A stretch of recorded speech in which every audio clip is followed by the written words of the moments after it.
നമസ്കാരം. മലയാളി വാർത്തയിലേക്ക് സ്വാഗതം. ഇറാന്റെ പരമോന്നത നേതാവ് ആയത്തുള്ള ഖമനേയി കൊല്ലപ്പെട്ടിരിക്കുകയാണ്. മൃതദേഹം എവിടെ എന്ന ചോദ്യം ഇപ്പോൾ ഉയരുന്നുണ്ട്. മൃതദേഹം എന്ത് ചെയ്തു എന്ന കാര്യത്തിൽ ഒരു വ്യക്തത ഇതുവരെ വന്നിട്ടില്ല.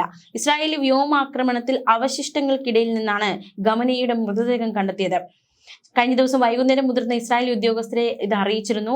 ഖമനേയിയുടെ മൃതദേഹത്തിന്റെ ചിത്രങ്ങൾ പ്രധാനമന്ത്രി ബെഞ്ചമിൻ നെതന്യാഹുവിനെ കാണിച്ചു എന്ന റിപ്പോർട്ടുകൾ പുറത്തു വരുന്നുണ്ട്. എന്തായാലും നിർണായകമായ റിപ്പോർട്ടുകളാണ് പുറത്തു വരുന്നത്. ചിത്രങ്ങൾ കണ്ട് സ്ഥിരീകരിച്ച ശേഷമാണ് അമേരിക്കൻ പ്രസിഡന്റ് ഡൊണാൾഡ് ട്രംപ് അദ്ദേഹത്തിന്റെ സോഷ്യൽ മീഡിയ പ്ലാറ്റ്ഫോമായ ട്രൂത്തിലൂടെ മരണ വാർത്ത സ്ഥിരീകരിക്കുന്നത്. വ്യോമാക്രമണങ്ങളെ തുടർന്ന് ടെഹ്റാൻ നഗരത്തിലെ അദ്ദേഹത്തിന്റെ സമുച്ചയത്തിന്റെ അവശിഷ്ടങ്ങളിൽ നിന്ന് മൃതദേഹം കണ്ടെത്തി എന്നാണ് അവകാശപ്പെടുന്നത്. രണ്ട് പ്രധാന ഇസ്രായേലി TV നെറ്റ്വർക്കുകളെ ഉദ്ധരിച്ച് AFP റിപ്പോർട്ടുകൾ പ്രകാരം ഖമനേയിയുടെ മൃതദേഹത്തിന്റെ ചിത്രങ്ങൾ കിട്ടിയിട്ടുണ്ട്. ആക്രമണത്തിന്റെ കൃത്യമായ തെളിവായി ഈ ചിത്രങ്ങൾ US പ്രസിഡന്റ് ഡൊണാൾഡ് ട്രംപിനും ഇസ്രായേൽ പ്രധാനമന്ത്രി ബെഞ്ചമിൻ നെതന്യാഹുവിനും നേരിട്ട് കൈമാറി. ഇസ്രായേൽ മാധ്യമമായ ചാനൽ 12 റിപ്പോർട്ട് ചെയ്യുന്നതനുസരിച്ച് ഖമേനി സ്ഥലത്ത് മണ്ണിനടിയിലായിരുന്നു. രഹസ്യ സങ്കേതങ്ങൾ അടക്കം കണ്ടെത്തിയിട്ടുണ്ട്. ആക്രമണത്തിന്റെ സമയം എപ്പോഴാണ്? ഖമനേയി തന്റെ കർത്തവ്യങ്ങൾ നിർവഹിക്കുന്ന സമയത്താണ്, അതായത് തന്റെ ഓഫീസിൽ വെച്ച് തന്നെയാണ് അദ്ദേഹം കൊല്ലപ്പെട്ടിരിക്കുന്നത് എന്നാണ് മനസ്സിലാക്കാൻ സാധിക്കുന്നത്. ആക്രമണങ്ങൾ തുടങ്ങുന്നതിന് തൊട്ട് മുൻപ് തന്നെ തന്റെ സഹായി Ali Shamkhani, supreme national security council secretary Ali Larijani എന്നിവരുമായി അദ്ദേഹം കൂടിക്കാഴ്ച നടത്തിയിട്ടുണ്ട് എന്ന റിപ്പോർട്ടുകളും പുറത്തു വരുന്നുണ്ട്. ഇസ്രായേലി വ്യോമാക്രമണത്തിൽ ഷംഹാനിയും കൊല്ലപ്പെട്ടു. അദ്ദേഹത്തിന്, അതായത് ആയത്തുള്ള അലി ഖമനേയിയുടെ മകൾ കൊല്ലപ്പെട്ടു, പേരക്കുട്ടി കൊല്ലപ്പെട്ടു എന്നതടക്കമുള്ള വാർത്തകൾ പുറത്തു വന്നതാണ്. ഇറാനിലെ മുതിർന്ന രാഷ്ട്രീയ സൈനിക ഉദ്യോഗസ്ഥരുടെ 3 യോഗങ്ങളാണ് ഇന്ന് രാവിലെ ഒരേ സമയം നടന്നത്. അതായത് ഇറാനിലെ മുതിർന്ന രാഷ്ട്രീയ സൈനിക ഉദ്യോഗസ്ഥരുടെ 3 യോഗങ്ങളാണ് എന്തായാലും ഇന്ന് നടന്നത്. വളരെ നിർണായകമായ യോഗമായിട്ട് ഇത് കണക്കാക്കപ്പെടുന്നുണ്ട്. അതേസമയം ആക്രമണത്തിന്റെ ആദ്യ മിനിറ്റുകൾ വളരെ നിർണായകമായിരുന്നു. ഖമനേയിയുടെ വസതിയിൽ 30ഓളം ബോംബുകളാണ് വർഷിക്കപ്പെട്ടത്. ഇതുവരെ 40 മുതിർന്ന ഇറാനിയൻ ഉദ്യോഗസ്ഥരാണ് ആക്രമണത്തിൽ കൊല്ലപ്പെട്ടിരിക്കുന്നത് എന്ന വാർത്തയും പുറത്തു വരുന്നുണ്ട്.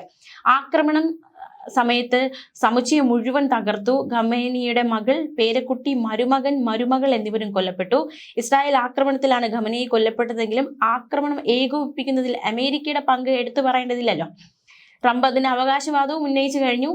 ഖമനേയിക്ക് US ഇന്റലിജൻസിൽ നിന്നും അത്യാധുനിക ട്രാക്കിംഗ് സംവിധാനങ്ങളിൽ നിന്നും രക്ഷപ്പെടാൻ കഴിഞ്ഞില്ല എന്നായിരുന്നു ട്രംപ് പറഞ്ഞത്. അതായത് തങ്ങളുടെ ആക്രമണം അത്രയും ശക്തമായിരുന്നു, ഖമനേയിക്ക് അതിൽ നിന്ന് രക്ഷപ്പെടാൻ സാധിച്ചില്ല എന്ന് ട്രംപ് ഉന്നയിക്കുന്നുണ്ട്. ആക്രമണങ്ങൾക്ക് ശേഷം ടെഹ്റാനിലെ ഖമനേയിയുടെ വസതിയുടെ ഉപഗ്രഹ ചിത്രങ്ങളടക്കം പുറത്തുവിടുകയും ചെയ്തു. എന്തായാലും ഖമനേയിയുടെ പിൻഗാമി ആരാണ് എന്ന ചോദ്യത്തിന് ഏതാണ്ട് ഒരു ഉത്തരമായിരിക്കുകയാണ്. കൊല്ലപ്പെട്ട ഇറാൻ പരമോന്നത നേതാവ് ആയത്തുള്ള അലി ഖമനേയിയുടെ മകൻ മുജ്തബ ഖമനേയിയാണ് പിൻഗാമിയാകുക എന്നാണ് മനസ്സിലാക്കാൻ സാധിക്കുന്നത്. അലി ഖമനേയിയുടെ 6 മക്കളിൽ രണ്ടാമനാണ് മുജ്തബ ഖമേനി. അലി ഖമേനിയുടെ സംസ്കാര ചടങ്ങുകൾക്ക് ശേഷം പുരോഹിത സമിതി പിൻഗാമിയുടെ പേര് പ്രഖ്യാപിക്കും. 4.5 പതിറ്റാണ്ട് മുൻപുള്ള അമേരിക്കൻ ആശ്രിതത്തിലേക്ക് ഇറാൻ പോകുമോ എന്ന ആശങ്ക ഉയരുന്നുണ്ട്. അതിനിടെയാണ് മുജ്തബ ഖമനേയി പിൻഗാമിയാകുമെന്ന വാർത്ത വരുന്നത്. മതരാഷ്ട്രമാണ് ഇറാനിൽ പ്രസിഡന്റിന് മുകളിലാണ് പരമോന്നത നേതാവിന്റെ സ്ഥാനം കൽപ്പിച്ചിരിക്കുന്നത്. രാജ്യത്തിന്റെ ഭരണഘടന അനുസരിച്ച് പൊതുനയങ്ങൾ പരമോന്നത നേതാവ് തീരുമാനിക്കും. ആഭ്യന്തര വിദേശ നയങ്ങളിൽ അന്തിമ വാക്ക് അദ്ദേഹത്തിൻ്റെതാണ്. സായുധ സേനയുടെ കമാൻഡർ ഇൻ ചീഫായ പരമോന്നത നേതാവാണ് രാജ്യത്തിന്റെ രഹസ്യാന്വേഷണ സുരക്ഷാ പ്രവർത്തനങ്ങളെയും നിയന്ത്രിക്കുന്നത്. സായുധ സേനയ്ക്ക് പുറമെ ജുഡീഷ്യൽ സംവിധാനം, രഹസ്യാന്വേഷണം, ഔദ്യോഗിക വാർത്താ മാധ്യമങ്ങൾ എന്നിവ പരമോന്നത നേതാവിന് കീഴിലാണ്. IRGCയുടെ കമാൻഡറെ നിയമിക്കാനും പിരിച്ചുവിടാനും പരമോന്നത നേതാവിനുണ്ട് അധികാരം. 1979 വിപ്ലവത്തിന് ശേഷം പരമോന്നത നേതാവിന്റെ പദവിയിലെത്തിയ രണ്ടാമത്തെ വ്യക്തിയാണ് ഖമനേയി. ഇസ്ലാമിക് വിപ്ലവത്തിന് ശേഷം അധികാരമേറ്റെടുത്ത ആയത്തുള്ള റൂഹുള്ള ഖമേനി ആയിരുന്നു ആദ്യ പരമോന്നത നേതാവ്. 1989 മരിക്കുന്നതുവരെ അദ്ദേഹം ആ സ്ഥാനത്തുണ്ടായിരുന്നു. റൂഹുള്ള ഖമേനിയുടെ മരണശേഷമാണ് അലി ഖമേനി രാജ്യത്തിന്റെ പരമോന്നത നേതാവാകുന്നത്. 1989 മുതൽ ഇന്നുവരെ ഏകദേശം 35 വർഷം ഇറാന്റെ എല്ലാ നിർണായക തീരുമാനങ്ങളിലും അവസാന വാക്ക് ഖമനേയിയുടേതായിരുന്നു. എന്തായാലും 30 ബോംബുകൾ തുടരെ വർഷിച്ചാണ് ഖമനേയിയെ കൊലപ്പെടുത്തിയത്. ഖമനേയിയും കൂട്ടാളികളെയും ഒന്നിച്ചു വധിക്കാനുള്ള സമയം നിരീക്ഷിച്ച് കണ്ടെത്തിയ ശേഷമായിരുന്നു ഇസ്രായേൽ US സംയുക്ത ആക്രമണം നടത്തിയത്. ഖമനേയി എവിടെയെന്ന് ഇന്റലിജൻസ് ട്രാക്കിംഗ് സംവിധാനങ്ങൾ നിരീക്ഷിച്ചു. ഒടുവിൽ തന്റെ ഓഫീസിലുണ്ടെന്ന് ഉറപ്പുവരുത്തി രക്ഷപ്പെടാൻ യാതൊരു പഴുതും നൽകിയില്ല. ബങ്കറിലേക്ക് ഒളിപ്പിക്കാനോ ഒളിവിൽ അല്ലെങ്കിൽ സുരക്ഷിതമായ ഒരു സ്ഥലത്തേക്ക് മാറ്റാനോ അനുവദിക്കാതെ, അതിന് സമയം കൊടുക്കാതെ, പഴുത് നൽകാതെയുള്ള ആക്രമണം. ഖമനേയിക്കോ അദ്ദേഹത്തോടൊപ്പം കൊല്ലപ്പെട്ട മറ്റ് നേതാക്കൾക്കോ ഒന്നും ചെയ്യാൻ കഴിഞ്ഞില്ല എന്നായിരുന്നു ട്രംപ് അവകാശപ്പെട്ടത്. ഖമേനിയുടെ കോമ്പൗണ്ട് നശിപ്പിക്കപ്പെട്ടു എന്ന് ഇസ്രായേൽ പ്രധാനമന്ത്രി ബെഞ്ചമിൻ നെതന്യാഹുവും പറഞ്ഞു. ആക്രമണം തുടങ്ങിയതിനു ശേഷം ഖമനേയിയെക്കുറിച്ച് യാതൊരു വിവരവും ഉണ്ടായിരുന്നില്ല. ശനിയാഴ്ച നടന്ന ആദ്യ ബാരേജിൽ അദ്ദേഹത്തിന്റെ സുരക്ഷിതമായ കെട്ടിടത്തിന് കേടുപാടുകൾ സംഭവിച്ചു എന്നതടക്കമുള്ള ഉപഗ്രഹ ചിത്രങ്ങൾ പുറത്തുവന്നതാണ്. അദ്ദേഹത്തിന്റെ മൃതദേഹം കണ്ടെത്തിയെന്ന് ഇസ്രായേൽ ഉദ്യോഗസ്ഥർ വ്യക്തമാക്കിയിട്ടുണ്ട്.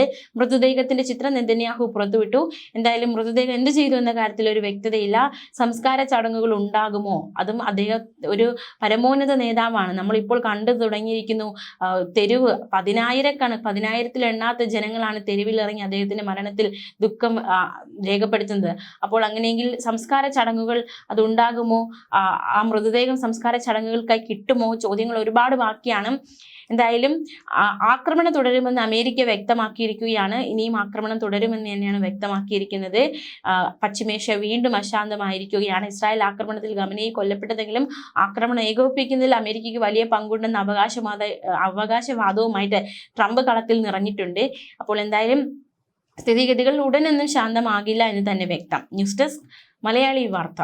അതേസമയം ഈ പുതിയ പരമോന്നത നേതാവിനെ തിരഞ്ഞെടുക്കാനുള്ള പൂർണ്ണ അധികാരം 88 അംഗങ്ങളുള്ള അസംബ്ലി ഓഫ് എക്സ്പേർട്സിനാണ്. ജനങ്ങളാൽ തിരഞ്ഞെടുക്കപ്പെട്ട മതപണ്ഡിതരാണ് ഈ സഭയിലുള്ളത്. നേതാവ് അന്തരിച്ചാൽ യോഗം ചേരും. അസംബ്ലി ഓഫ് എക്സ്പേർട്സ് പരിഗണിക്കുന്ന വ്യക്തിക്ക് മികച്ച ഇസ്ലാമിക് പാണ്ഡിത്യം, നീതിബോധം, ഭക്തി, ശരിയായ രാഷ്ട്രീയ സാമൂഹിക കാഴ്ചപ്പാടൊക്കെ വേണം. ധൈര്യം ഉണ്ടാകണം. ഭരണ നിപുണത ഉണ്ടായിരിക്കണം. അസംബ്ലി അംഗങ്ങളിൽ ഭൂരിപക്ഷവും ഒരാളെ പിന്തുണച്ചാൽ അദ്ദേഹത്തെ പുതിയ പരമോന്നത നേതാവായി പ്രഖ്യാപിക്കും. അതുവരെ താൽക്കാലിക സമിതി ഭരണപരമായ തീരുമാനങ്ങൾ എടുക്കും. ന്യൂസ് ഡെസ്ക് മലയാളി വാർത്ത.